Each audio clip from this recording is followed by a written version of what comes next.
to Washington Central podcast for a unique perspective on news that matters to you. A lot of observers are asking me that how does it uh, augur for overall geopolitics across the globe? Certainly, as I said earlier, that it will have an impact, whether it's countries like India, which will be indirectly impacted by this. And obviously, India has welcomed President Trump's peace move because they have strategic stakes. A lot of countries will gain when these companies get into Gaza to rebuild Gaza, which has been devastated because of this war. That will happen.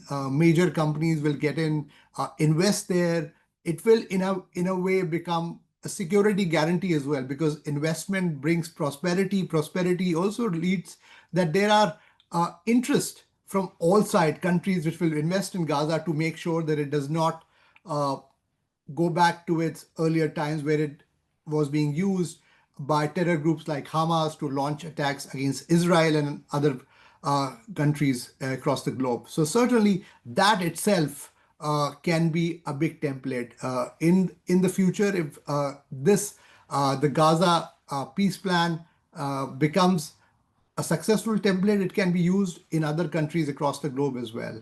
Uh, One thing this demonstrates is the decision making that President Trump has brought to the fore. He relies a lot on informal channels, whether it's his friends. In this case, Steve Witkoff he's a real estate developer, old friend of President Trump, and certainly he relied on him heavily, made sure that he gave him that elbow room, and also people around him. So whether it's Jared Kushner, who's his son-in-law, or people in the Oval Office, the Trump orbit, as I would call it, whether it's Secretary of State Marco Rubio, his Vice President J.D. Vance.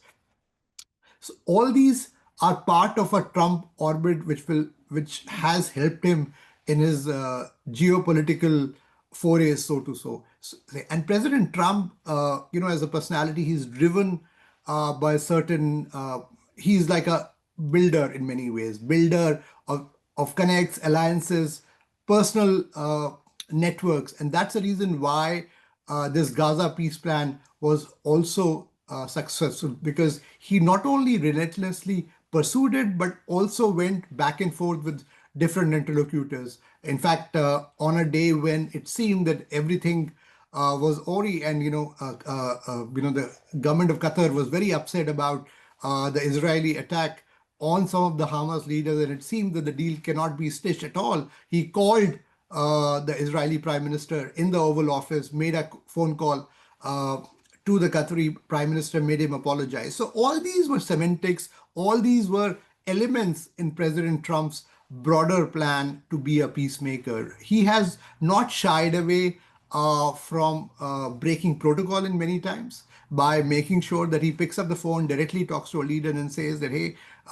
we need to put this war to an end. He obviously has played a role, and certainly that needs to be recognized. And that has happened through wars across the globe, where he has facilitated some kind of understanding between the leadership of both sides to make sure that the war comes to an end. And certainly this has been defined by his presidency in many ways, because his style is not bureaucratic. His style is something which is more of relying on informal channels, informal friends, and making sure that there's some kind of a deal which happens. So in some ways, he's a global geopolitical deal maker, and that's what is visible from his big landmark deal that he has stitched, on Gaza in Sharm el-Sheikh in Egypt.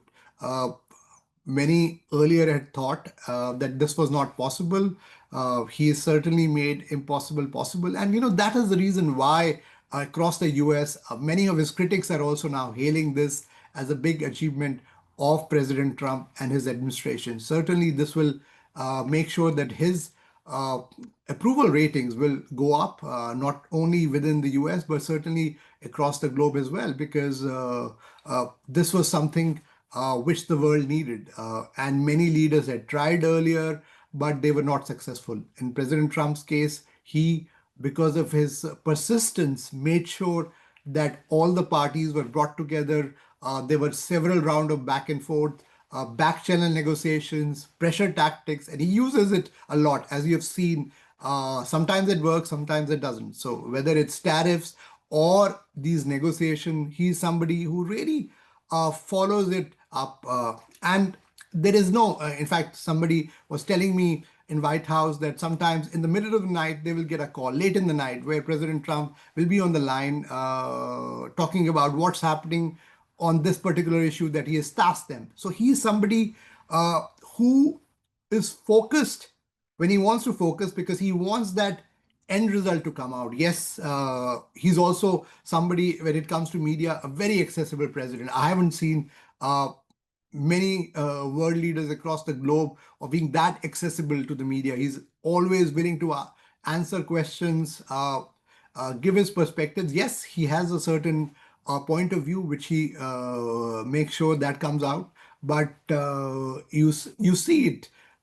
This whole, I call it the White House, the builder mindset. And when I say builder mindset, in a positive sense, it's somebody who wants to build from building blocks, using informal channels, using his key trusted advisors, often defying the traditional diplomatic norms, niceties by you know, uh, uh, telling them and giving them and offering a deal, and obviously making sure that that leads to an outcome. And Gaza Peace Deal is one that has led to a big outcome and will be certainly regarded as one of the biggest, I would say, contribution made by US President, and President Trump and his team deserves credit for bringing peace to the Middle East by stitching this deal and making sure that hostages who were held by Hamas for more than 2 years, they are brought back safely. Obviously, this will be a visible symbol of peace, which hopefully can lead to lasting peace in the Middle East and also bring peace to the wider world. Thank you for tuning in to Washington Central Podcast, and do share this podcast, and also tune in to our previous episodes for all the insights into news and newsmakers that matter to you.